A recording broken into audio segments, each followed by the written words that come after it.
মুভিটি শুরু হয় কান্দাহার প্লেন হাইজ্যাকিংয়ের একটি দৃশ্য দেখিয়ে, যেখানে কিছু সন্ত্রাসী একটি প্লেনের মধ্যে থাকা সকল যাত্রীদেরকে হাইজ্যাক করেছে এবং তাদের মধ্যে থাকা কিছু লোকদের মুখ বন্ধ করে তাদেরকে মেরেও ফেলছে। তারা সরকারের কাছে দাবি করছে যে তাদের একটি বড় অঙ্কের টাকা দেওয়ার পাশাপাশি এখান থেকে যেতে দেওয়ার সব ধরনের সুযোগ করে দিতে হবে, আর তাদের কথা মতো কাজ না করলে বাকি প্যাসেঞ্জারকেও তারা শেষ করে দেবে। এরপর দেখা যায় সেখানে আইবিএ চিফ অজয় সান্যাল চলে আসে। তাদের কথাবার্তা শুনে বোঝা যায় ভারতের জেলে থাকা 3 জন সন্ত্রাসীকে ছেড়ে দিতে হবে, আর সেটা না করলে অনেক নির্দোষ মানুষকে প্রাণ হারাতে হবে। আর এমনটা হলে ভারতের ভাবমূর্তিও আন্তর্জাতিক পর্যায়ে অনেক ক্ষতিগ্রস্ত হয়ে যাবে। আর এইসব ভেবে সেই সন্ত্রাসীদের কথায় তারা রাজি হয়ে যায়। কিন্তু এখানে অজয় সরকারকে পরামর্শ দেয় যে তাদের এসব কথা না শুনে তাদের এই কাজ করা থামানো উচিত, কারণ আজকে তারা কান্দাহারে ঢোকার সাহস পেয়েছে। আর এই প্ল্যান যদি সফল হয় তাহলে এরপর কাশ্মীর এবং কাশ্মীর থেকে একেবারে দিল্লি পর্যন্ত ঢুকে যেতে পারে। তাই এখনই উচিত ওই সন্ত্রাসীদেরকে একেবারেই শেষ করে দেওয়া। কিন্তু ডিফেন্স সেক্রেটারি অজয় এসব কথায় তেমন গুরুত্ব দেয় না। এরপর অজয় প্রধানমন্ত্রীকে তার প্ল্যানের ডকুমেন্টগুলো জমা করছিল। এরপর দৃশ্যটি কেটে যায় 2001 সালের 13 ডিসেম্বর, আর সেই দিনই সংসদের সন্ত্রাসীরা হামলা চালায়। আর এইসব দেখে পুরো ভারতবাসী স্তব্ধ হয়ে গিয়েছিল। এইসব দেখে আইবিএ চিফ হতবাক হয়ে যায়। এরপর মিটিংয়ে অজয় জানায়, আমি তো আগেই বলেছিলাম এমনটা ভবিষ্যতে হতে চলেছে। এখানে মন্ত্রী সবাইকে জানায় যে প্রধানমন্ত্রী খুবই রেগে আছে, তাদের খুব তাড়াতাড়ি একটা কার্যকরী পদক্ষেপ নিতেই হবে। এখানে সে আরও বলে, প্রধানমন্ত্রীর কাছে পাঠানো তোমার সেই প্ল্যানগুলোর মধ্যে একটি তার খুব পছন্দ হয়েছে।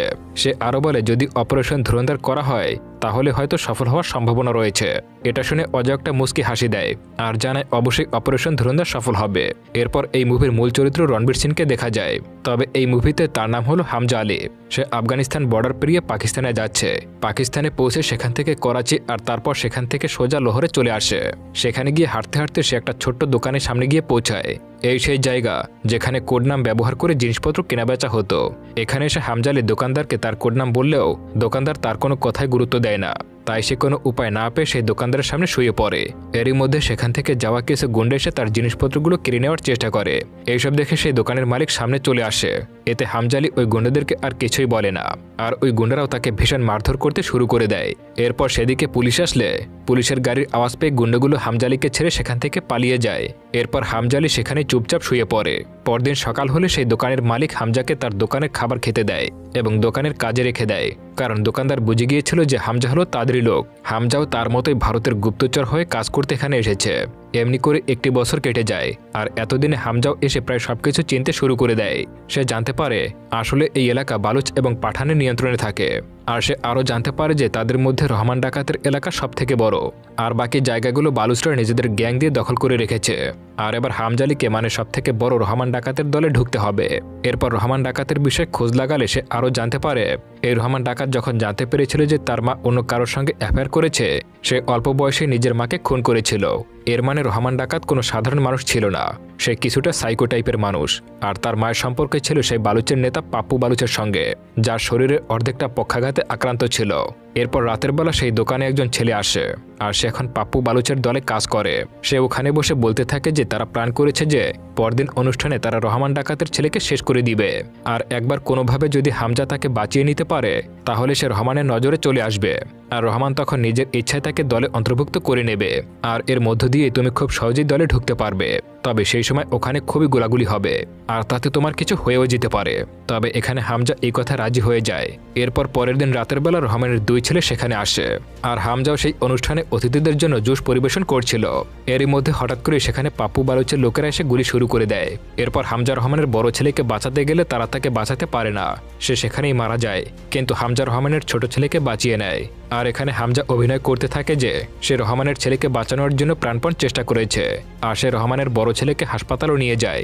আর কিছুক্ষণের মধ্যে সেখানে রহমান ডাকাত চলে আসে। এসে সে তার ছোট ছেলেকে জড়িয়ে ধরে আর কি হয়েছে তা জিজ্ঞাসাবাদ করতে শুরু করে। আর এখানে সেই ছোট ছেলেটি যা দেখেছে তা সবকিছু হামজার পক্ষেই বলে, আর রহমানকে জানায় আব্বু ওই লোকটা আমাদেরকে বাঁচিয়েছে। এরপর ডাক্তার জানায় যে তার বড় ছেলে আর বেঁচে নেই। এটা শুনে রহমান নিজের ছেলেকে দেখতে যায়। এরপর রহমান তার ছোট ছেলেকে বাঁচানোর জন্য হামজাকে 1 লক্ষ টাকা দেওয়ার কথা বলে। তবে এখানে হামজা টাকা নিতে অস্বীকার করে আর বলে, ভাই আপনি তো আমাদের পুরো পাকিস্তানে পরিচিতি দিয়েছেন, আমাদের বালুচদেরকে পৃথিবীর সামনে এনেছেন, আর আপনার ছেলেকে বাঁচিয়ে তো আমি শুধুমাত্র আমার দায়িত্ব পালন করেছি। কিন্তু আমি খুবই দুঃখিত যে আমি অনেক চেষ্টা করে আপনার ছেলেকে বাঁচাতে পারিনি। এরপর হামজা সেই সবকিছু খুলে বলে। সে জানায় সেখানে 3 জন লোক বন্দুক হাতে করে এসে ফায়ার শুরু করে দিয়েছিল, আর সেই লোকগুলো পাপ্পু বালুচের গ্যাংয়ের সদস্য। এরপর একজন মন্ত্রীকে দেখা যায়, যার নাম হলো জামিল। সে রহমানকে সান্ত্বনা দেয় আর বলে, সামনেই তো নির্বাচন আছে, এখন একটু শান্ত থাকো। নির্বাচনটা কোনোভাবেই শেষ হয়ে গেলে ওই গ্যাংকে একেবারেই শেষ করে দেওয়া যাবে। সে আরও বলে, তুমি চিন্তা করো না রহমান, একবার পিএমসি যদি ক্ষমতায় আসতেই পারে তাহলে লেহারি তো আমরা জিতেই যাব, আর তারপর করাচিও জিতে নেব, তারপর পুরো দেশটাই থাকবে আমাদের হাতে। এইসব বলে সে রহমানকে শান্ত থাকতে বলে। এরপর সে উজায়েরকে বুঝিয়ে বলে যে সে যেন রহমানকে চোখে চোখে রাখে আর তাকে যেন এখন কিছুদিন শান্ত রাখে। এরপর দেখা যায় রহমান হামজাকে তার দলে নিয়েছে আর হামজাকে তাদের গ্যাংয়ের সব কাজগুলো বুঝিয়ে দেওয়া হয়। সেখানে হামজা দেখে সেখানে নকল সব বন্দুক তৈরি হচ্ছে। রহমানের লোকেরা এইসব অস্ত্র বিদেশে পাচার হওয়ার কৌশল হামজাকে বুঝিয়ে বলে। যদিও নির্বাচনের জন্য রহমান নিজেকে শান্ত রেখেছে, কিন্তু ছেলের মৃত্যুর প্রতিশোধ তার ভেতরে দাবানলের মতো আগুন হয়ে জ্বলছে। কিন্তু উজায়ের কোনো রকমের ভাবে রহমানকে শান্ত করে রেখেছিল। তবে নিউজ চ্যানেলের রিপোর্টার বলতে শুরু করে যে রহমান ডাকাত নির্বাচনের লোভে পড়ে তার ছেলের মৃত্যুর কথা ভুলেই গেছে। সে তো তার ছেলের মৃত্যুর কোনো বদলাই নেয়নি, কিন্তু রহমান ডাকাত তো আগে এমনটা ছিল না। আর এইসব কিছু শোনার পর রহমান তার গ্যাং এবং তার লোকদের সামনে আসে আর সবাইকে বলে, কি বলো তোমরা, আমার কি প্রতিশোধ নেওয়া উচিত কিনা? যা শুনে উজায়ের সহ বাকিরা তাকে নির্বাচন শেষ হওয়া পর্যন্ত শান্ত থাকার কথা বলে। কিন্তু এখানে হামজা রহমানকে উস্কে দেয় আর বলে, ভাই, এখন যদি আপনি নির্বাচনের ভয় আপনার ছেলের মৃত্যুর প্রতিশোধ না নেন তাহলে সাধারণ মানুষ তো আপনাকে বিশ্বাসই করবে না। আপনি তো কখনোই অন্যায় সহ্য করতেন না।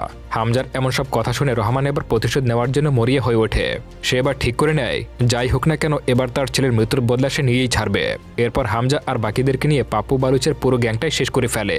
পাপ্পু রহমানের কাছে ক্ষমা চাইল, রহমান পাথর দিয়ে তাকে মেরে পাপ্পুকে সেখানেই শেষ করে ফেলে। কিন্তু পাপ্পু বালুচের ছেলে বাবু সেখান থেকে পালিয়ে যায় আর প্রতিজ্ঞা করে সে যেভাবেই হোক না কেন রহমানকে শেষ করে তার বাবার মৃত্যুর প্রতিশোধ নেবে। আর এইসবের পর রহমান পুরো লেহারি এলাকা নিজের দখলে করে নেয় আর ধীরে ধীরে হামজা রহমানের বিশ্বাসী পাত্র হয়ে যায়। এরপর নির্বাচন হলে দেখা যায় সেই মন্ত্রী ইলেকশনে জিতে গেছে।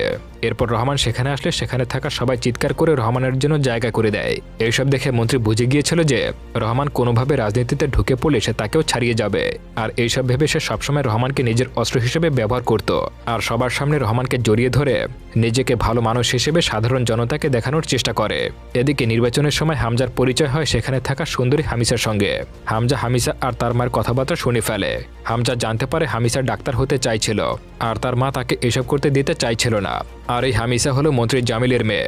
এদিকে ওই নির্বাচনী সভায় অনেক উচ্চপদস্থ লোকজন চলে আসে আর রহমানকে তারা অভিনন্দন জানিয়ে বলে আইএসআই প্রধান তার সঙ্গে দেখা করতে চাইছে। সে তোমাকে কোনো একটা বড় দায়িত্ব দেওয়ার কথা ভাবছে আর সেটা করতে পারলে হয়তো আরো বড় কোনো পদে যেতে পারবে। আর সেটা করলে লেহারির পাশাপাশি পুরো পাকিস্তানি তোমার নিয়ন্ত্রণে চলে আসবে। এরপর রাতের বেলা দেখা যায় সবাই বেশ আনন্দে মজামাস্তি করছিল। এরপর দেখা যায় উজায়ের মদ খাচ্ছে আর হামজা তার পাশে বসে কথা বলছে। এর মধ্যে সেখানে রহমান এসে জিজ্ঞাসা করে, উজায়ের, আমাদের আরো উন্নতি করতে হলে কি করা উচিত? এটা শুনে উজায়ের জানায়, ভাই, আমরা অনেক উন্নতি করেছি, আর কি চাই? তবে এখানে হামজা বলে, না ভাই, এতে হবে না। আসলে এই উজায়ের হলো রহমানের ছোট ভাই আর উজায়ের এবং হামজার মধ্যে খুব ভালো একটা সম্পর্ক ইতিমধ্যে তৈরি হয়ে গেছে। এখানে হামজা আরো বলে, আমাদের আরো বেশি দূরে যেতে হবে, আমাদের হোয়াইট কালার হতে হবে, যে কিনা সামনে না থেকেই পেছন থেকে সব কাজ করিয়ে নেবে। এটা শুনে উজায়ের বলে, কিন্তু ওরা তো নকল টাকার ব্যবসা করে, তাই ওদের কাছে এত টাকা।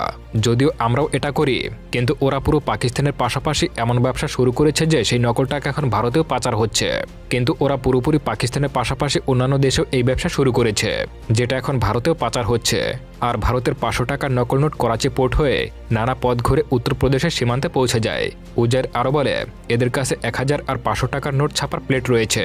এরপর রহমান সেই লোকদের কাছে আসে যারা কিনা সেই নকল নোট টাকার ব্যবসা করে। রহমানের সাথে হামজাও সেই জায়গায় আসে।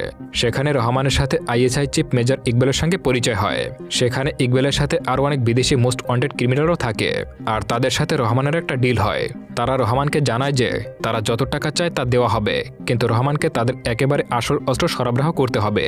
একটা কিছু যেন নকল না থাকে, এমন সব অস্ত্র সরবরাহ করতে হবে যেসব অস্ত্র কোনোভাবে লক্ষ্য মিস না করে। আর সেই অনুযায়ী রহমানও চুক্তি করে। ইকবাল রহমানকে এও জানায় যে সে যদি সব আসল মাল সরবরাহ করে দিতে পারে তাহলে সে উপরমহলের সঙ্গে কথা বলে তাকে নির্বাচনে জিতিয়ে দেওয়ার ব্যবস্থা করে দেবে। সে এও জানায় এই অস্ত্রগুলো তারা ভারতে ব্যবহার করবে। জানায় আগামী 3 অক্টোবর একটা হামলার ঘটনা ঘটবে আর সেখানেই এগুলো কাজে লাগবে। এইসব হামজাও পাশে দাঁড়িয়ে শুনছিল। এখানে রহমান বলে, এইসব অস্ত্র তো তোমরা শুধু ভারতের জন্যই নেবে না, এগুলো তো পাকিস্তানও ব্যবহার করবে তোমরা। আর আমরা নিজের দেশের কেন ক্ষতি করব? তোমরা কারো আপন না হলেও আমরা এমনটা কেন করব? এইসব শুনে ইকবাল বলে, এই কাজের জন্য তুমি টাকা পাবে, তাছাড়া এই দেশ তোমাকে কি দিয়েছে? তোমার থেকে তো তোমার ছেলেকেই কেড়ে নিয়েছে। এইসব শুনে এবার রহমান রাজি হয়ে যায়। তবে সেই সাথে সে ইকবালকে বলে, আমার সাথে কেউ গাদ্দারি করে কখনো পার পায়নি। আমার নাম রহমান ডাকাত এমনি এমনি হয়নি, আমার দেওয়া মৃত্যু ভয়ানক যন্ত্রণার হয়। এইসব বলে রহমান সেখান থেকে চলে আসে। তবে রহমান সেখান থেকে চলে গেলে সেখানে থাকা কিছু লোকজন, যারা কিনা এতক্ষণ রহমানের প্রশংসা করছিল, তারাই জামিলকে কল করে জানায় যে রহমান এখন বাড়াবাড়ি শুরু করে দিয়েছে। রহমানকে এখন কিন্তু আর আমাদের আয়ত্তে রাখা যাচ্ছে না। এটা শুনে জামিল বলে, তাহলে আর কি করার? এখন শয়তানকে মারতে হলে তো সেই জিনিসই ব্যবহার করতে হবে, আর যাকে এতদিন লুকিয়ে রেখেছে তাকে দিয়েই এই কাজটা করিয়ে নিতে হবে। এরপর এসপি চৌধুরীকে দেখা যায়, সে একজন ভয়ানক পুলিশ অফিসার ছিল। তবে তার চাকরি যাওয়ার পর সে এখন দালালের কাজ করছে। আর তার পুলিশের চাকরিটা এই জামিলই কেড়ে নিয়েছিল 7 বছর আগে। তখন জামিল মন্ত্রী ছিল, আর এসপি চৌধুরী রহমানকে প্রায় মেরেই ফেলছিল। তবে সেই সময় জামিল রহমানকে এসপির হাত থেকে বাঁচিয়ে এসপিকে চাকরি থেকে বরখাস্ত করে দিয়েছিল। আর এখন 7 বছর পর জামিল নিজেই তাকে চাকরি ফিরিয়ে দেয় আর রহমানকে মারার কথা জানায়। আর সাথে সাথে পুরো লেহারি একেবারেই তার দখলে করতে চায়। এই কথায় এসপি চৌধুরী রাজি হয়ে যায়। সে বলে সে এই কাজটা করবে, আর সাথে সাথে ওই রহমানকে সে নিজের হাতেই শেষ করবে। সেই সব করতে জামিলকে কিছু শর্ত দেয়, যেখানে তার একটা আলাদা ফোর্স থাকবে, আর সেখানে শুধু এসপি নিজে লোকদেরকে রাখবে, কারণ এখানকার সব পুলিশই রহমানের হয়ে কাজ করে, আর তাদের জায়গাটা একেবারেই গোপন থাকবে। আর এসপি আরও বলে সে নিজের মতো করে কাজ করবে। জামিলও এসপিকে অনুমতি দিয়ে দেয়। অন্যদিকে রহমান তার লোকদের নিয়ে বালুচ ইউনিট ফোর্সের কাছে আসে, কারণ তারা ইকবালের দেওয়া সেই চুক্তি অনুযায়ী অস্ত্র বারুদ নিতে সেখানে এসেছে। আইএসআই চিফ রহমানকে বলেছিল অস্ত্রগুলোর গায়ে যেন রাশিয়ান বন্দুকের মতো দাগ থাকে, যাতে করে আন্তর্জাতিক পর্যায়ে কেউ এটা জানতে না পারে যে এই অস্ত্রগুলো পাকিস্তানের, আর এতে আইএসআই এর কোনো হাত রয়েছে।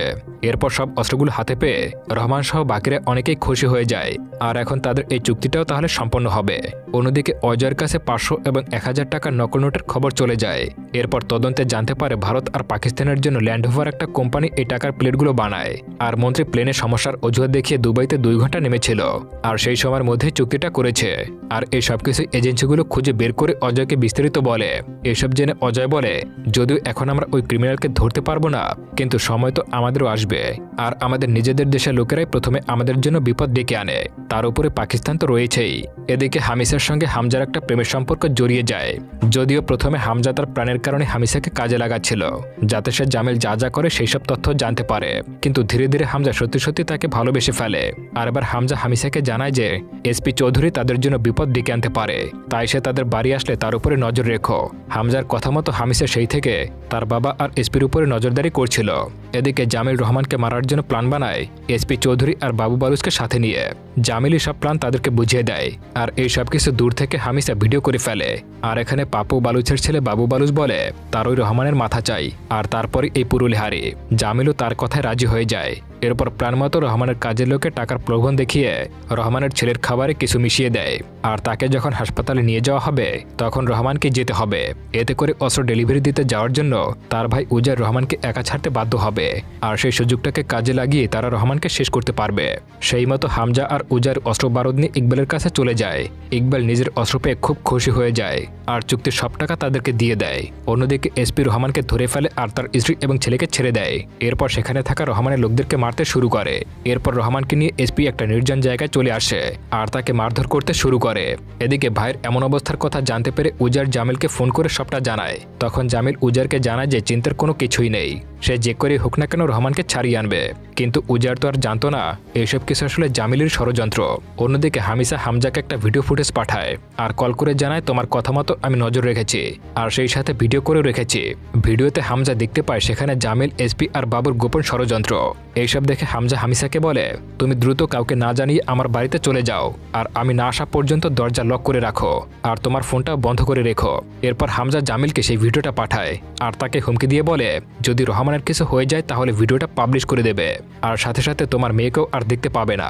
এইসব শুনে জামিল অনেক ঘাবড়ে যায়। সে দ্রুত এসপিকে কল করে আর তাকে রহমানকে ছেড়ে দেওয়ার কথা বলে, কিন্তু এসপি আর কিছুতেই রহমানকে ছাড়বে না, এ কথা মুখের উপর বলে দেয়। এরপর জামিল হামজাকে কল করে বলে এসপি এইসব কথা বলেছে, করেছে। এবার হামজার মাথায় আসে এসপির টাস্কফোর্সের কথা। সে দ্রুত জামিলকে কল করে আর জিজ্ঞাসা করে এসপির বানানো গোপন সেই জায়গাটা কোথায় রয়েছে। এরপর হামজা আর উজাইর মিলে জামিলের বলা সেই ঠিকানায় চলে আসে। এরপর তার ফোর্সের পুরো লোকদেরকে বন্দী করে ফেলে। এরপর সবাইকে ফ্যানের সঙ্গে ঝুলিয়ে তাদের গায়ে পেট্রোল ঢেলে দেয়। এরপর হামজা এসপিকে কল করে দেখায় আর হুমকি দিয়ে বলে 30 মিনিটের মধ্যে রহমানকে তাদের হাতে তুলে না দিলে এখানে থাকা সব নির্দোষ মানুষদেরকে আগুনে পুড়িয়ে মেরে ফেলা হবে। এইসব কথা শুনে এবার এসপি চিন্তায় পড়ে যায়, কারণ রহমানকে মারলেই এখন তার নির্দোষ 40 জন সঙ্গীর প্রাণ হারাতে হবে। এসপি সবার কথা চিন্তা করে শেষমেশ বাধ্য হয়ে রহমানকে ছেড়ে দেওয়ার জন্য রাজি হয়ে যায়। এরপর রহমানের মুক্তির সাথে সাথে সেই অফিসারদেরকে ছেড়ে দেওয়া হয়। আর এসবের জন্য এসপি রহমানের উপর ভীষণ ক্ষেপে যায় আর বলে তুই কিন্তু বাঘের সঙ্গে খেলায় নেমেছিস, তোর নিস্তার নেই। এরপর ফিরে এসে রহমান সবাইকে বলে এই এসপি আর বাবু বালুচি এখন আমাদের গলার কাটা হয়ে গেছে, এদের যত তাড়াতাড়ি সম্ভব উপরে ফেলতেই হবে। এরপর দেখা যায় সবাই খবর পায় ভারতে ঘটে গেছে 26/11-এর হামলা, যেটা কিনা 3 অক্টোবর হওয়ার কথা ছিল। 3 অক্টোবরের কথা আগে থেকে জানা গিয়েছিল আর সেই মতো সবাই প্রস্তুত ছিল। কিন্তু ভারত সরকার এই 26/11-এর কথা কিছুতেই জানতো না, কারণ আইএসআই চিপের কানে এইসব খবর চলে এসেছিল যে তাদের মধ্যে কেউ রয়েছে যে ভারতকে 3 অক্টোবরের কথা ফাঁস করেছে। এমনকি আইএসআই সেই ভারতীয় এজেন্টকে ধরে ফেলে আর তাকে মারাত্মকভাবে নির্যাতন করে। এইসব দেখে হামজার অবস্থা খুব খারাপ হয়ে যায়, সে খুবই ভেঙে পড়ে। এদিকে অজয় 26/11-এর হামলায় অনেকটা ভেঙে পড়ে, কারণ সে এমন ভয়ানক পরিণতির কথা কল্পনাও করতে পারেনি। এদিকে নির্বাচনের জন্য রহমান টিকিট পেয়ে গেছে, সেবার ভোটে দাঁড়াবে। এটা শুনে এসপি ভীষণ চিন্তায় পড়ে যায়, কারণ কোনোভাবে রহমান নির্বাচনে জিতে গেলে তারা টিকতে পারবে না। অন্যদিকে হামজা বাড়ি ফিরে হামিসাকে তার প্রাণের কথা জানায়। সে হামিসাকে বলে আমি পুরো পাকিস্তানকে দখল করতে চাই, তাই তুমি যদি আমাকে কোনো প্রশ্ন না করে থাকতে পারো তাহলে তোমাকে রানী করে রাখবো, আর যদি না চাও তাহলে এখনই দরজা খোলা আছে, তুমি যেতে পারো। কিন্তু এখানে হামিসা দরজা বন্ধ করে ফেলে আর হামজার কাছে আসে আর জানায় সে সবসময় তার পাশে থাকবে। এরপর হামসা হামিসাকে বলে সে যেন তার আব্বুকে এখানে ডেকে আনে। এরপর জামিল সেখানে আসলে হামজা তাকে ওই ভিডিওটা দেখায় যেখানে তাদের প্রাণ রেকর্ড করা ছিল। এরপর হামজা জামিলের সামনে বসে সেই ভিডিওটা মুছে ফেলে আর তাকে বলে তুমি তো সবসময় এই এসপি রহমান, বাবু বালুচ এইসব কালসাবদেরকে নিজের গলায় পেঁচিয়ে রেখেছ, যারা কিনা সুযোগ পেলে তোমাকে কামড়াতে ছাড়বে না। কিন্তু এসব না করে তোমার উচিত নিজের কাউকে পাশে রাখা যে কিনা তোমার আপন, আর সে পুরো পাকিস্তান শাসন করবে তোমার সঙ্গে মিলে। জামিল হামজার কথা মানে বুঝে যায়। এরপর সে হামিসার সঙ্গে হামজার বিয়ের জন্য রাজি হয়ে যায় আর তাদের বিয়ের সব আয়োজন করে ফেলে। এরপর হামিসার সঙ্গে হামজার বিয়ে হয়ে যায় আর সেই অনুষ্ঠানে রহমান সহ আরও অনেকেই উপস্থিত হয়। এরপর খাবার খাওয়ার সময় আরও একটা পরিকল্পনা শুরু হয়ে যায় আর এবার প্ল্যান করা হয় যে 15ই আগস্ট পাঞ্জাবে তারা বিশাল একটা ধামাকা করবে আর সেই কাজে তাদের অনেক অস্ত্র আর বারুদের প্রয়োজন হবে। তাই রহমানকে আবার ওই কাজ দেওয়া হয়। এটা শুনে রহমান উজাইরকে তারিখ দেখাতে বলে মাল ডেলিভারি করার জন্য, কিন্তু উজাইরকে দেখা যায় যে কিনা মদ খেয়ে মাতাল হয়ে গিয়েছে। তাই তখন হামজা নোট দেখে রহমানকে বলে 9 তারিখ ফাঁকা আছে, আর সেই মতো রহমান ও ইকবালকে 9 তারিখের কথা জানিয়ে দেয়। এরপর রহমান পার্টির সামনে নিজের ভাবমূর্তি ভালো করার জন্য বিভিন্ন ভালো কাজে নিজেকে এগিয়ে নিতে শুরু করে। আর সেই উদ্বোধনের দিনটাই ছিল ইকবালের অস্ত্র বারুদ ডেলিভারি দেওয়ার তারিখ। তবে রহমান তো অন্য কাজে আটকে যায়, তাই সে আর সেই অস্ত্র নিতে পারে না। তাই উজাইর সেগুলো নিয়ে চলে যায়। আর এদিকে হামজা রহমানকে নিয়ে গাড়িতে করে যাচ্ছিল, তবে রহমানের আগে পিছে কোনো লোক ছিল না। কিন্তু হামজা রহমানের ঘুমের সুযোগ নিয়ে ওই গুন্ডাদের চোখ ফাঁকি দিয়ে গাড়িটা নিয়ে একটি গলির মধ্য দিয়ে সোজা জঙ্গলের মধ্যে প্রবেশ করে। এরপর ঘুম ভাঙলে রহমান হামজাকে জিজ্ঞাসা করে আমরা কোথায় যাচ্ছি। এখানে হামজা বলে সামনে ট্রাফিক থাকার কারণে এই রাস্তায় এসেছে, কিন্তু এখানে রহমানের সন্দেহ হতে থাকে। এতে সে এবার হামজার গলা চেপে ধরে আর বলে গাড়ি থামাতে। এরপর গাড়িতে থাকা রহমানের কয়েকজন লোক উঠে হামজার উপরে হামলা শুরু করে দেয় আর এই ধস্তাধস্তির ফলে তাদের গাড়িটা অ্যাক্সিডেন্ট হয়ে যায়। এতে তারা সবাই বেশ আহত হয়ে যায়। কিন্তু তখনই সামনে এসপি চলে আসে আর এসপিকে দেখে রহমান বুঝে যায় এটা হয়তো তাদের বড় কোনো প্ল্যান ছিল। এরপর শুরু হয়ে যায় দুই পক্ষের মধ্যে ভীষণ গোলাগুলি। এই সুযোগে রহমান সেখান থেকে পালাতে থাকে। এদিকে রহমানের দুইজন গুন্ডারা হামজাকে ধরে মারতে শুরু করে। এসপি রহমানকে পালাতে দেখে তার পিছু নিয়ে জঙ্গলের মধ্যে ঢুকে পড়ে। আর এদিকে সেই গুন্ডা দুজনকে হারিয়ে হামজা সেখান থেকে বেরিয়ে আসে। আর অন্যদিকে এসপি চৌধুরী আর রহমানের মধ্যে ব্যাপক লড়াই শুরু হয়ে যায়। আর দেখতে দেখতে এসপি চৌধুরী প্রায় রহমানের কাছে হেরেই যাচ্ছিল, কিন্তু ঠিক সেই সময় সেখানে হামজা চলে আসে আর এসপি চৌধুরীকে বাঁচিয়ে নেয় আর রহমানের সঙ্গে লড়াই করে তাকে আধমারা করে ফেলে। তবে সেই অবস্থায় হামজা রহমানকে কাঁধে তুলে বাইরে বেরিয়ে আসে আর অভিনয় করতে শুরু করে। সে রাস্তা দিয়ে যাওয়ার সময় লোকদের কাছে সাহায্য চাইতে থাকে। এরপর একটা চলতি গাড়িতে উঠে হাসপাতালে চলে যায় আর রহমানকে বাঁচানোর অভিনয় করতে শুরু করে। আর এসব দেখতে দেখতে রহমান নিজের শেষ নিঃশ্বাস ত্যাগ করে আর উজাইর ও হামজার এই অভিনয়গুলো বিশ্বাস করে নেয়। আর এখন উজাইর কাছে হামজা নিজেকে নায়ক প্রমাণ করার চেষ্টা করে। এইসব ঘটনার পর সেই রক্তাক্ত অবস্থায় হামজা বাড়িতে ফিরে আসে আর নিজের স্বামীর এমন অবস্থা দেখে শোকার্ত হয়ে যায়। এই আহত শরীর নিয়েও হামজা শান্ত থাকে না। এরপর সে টেবিলে বসে তার ডায়েরিতে এক এক করে নাম কেটে দেয় আর রহমান ডাকাতের অধ্যায়টা সে একেবারেই শেষ করে ফেলে। আর এখানে ভারতের একটি গোপন জায়গা দেখা যায়, যেখানে জোসেফ কোর সিং নামের একজনকে দেখা যায়, যে আর কেউ নয় হামজাই। কারণ ভারতের এই অপারেশন ধুরন্ধর, যেখানে শত্রুর ঘাঁটিতে গিয়ে তাদের সবকিছু নিষ্ক্রিয় করে নিজেদের দেশকে রক্ষা করবে, অর্থাৎ জোসেফ কোর সিংকে পাকিস্তানে পাঠানো হয়েছিল। জোসেফকে তার জন্য বেছে নিয়েছিল কারণ তার জীবনের জন্য কোনো আশাই ছিল না। মূলত জোসেফের পরিবারের সবাই পাকিস্তানের হামলায় মারা গিয়েছিল, আর সে নিজেও একজন ফাঁসির আসামি ছিল। সেজন্য জোসেফকে এই অপারেশনের জন্য পাকিস্তানে পাঠানো হয়েছিল। আর এখানেই শেষ নয়, এই গল্পের পার্ট 2 আবারও আসবে, আর সেখানে হয়তো দেখা যাবে জোসেফ পুরো লেহারি সহ পাকিস্তানকে নিজের নিয়ন্ত্রণে নিয়ে নেয়।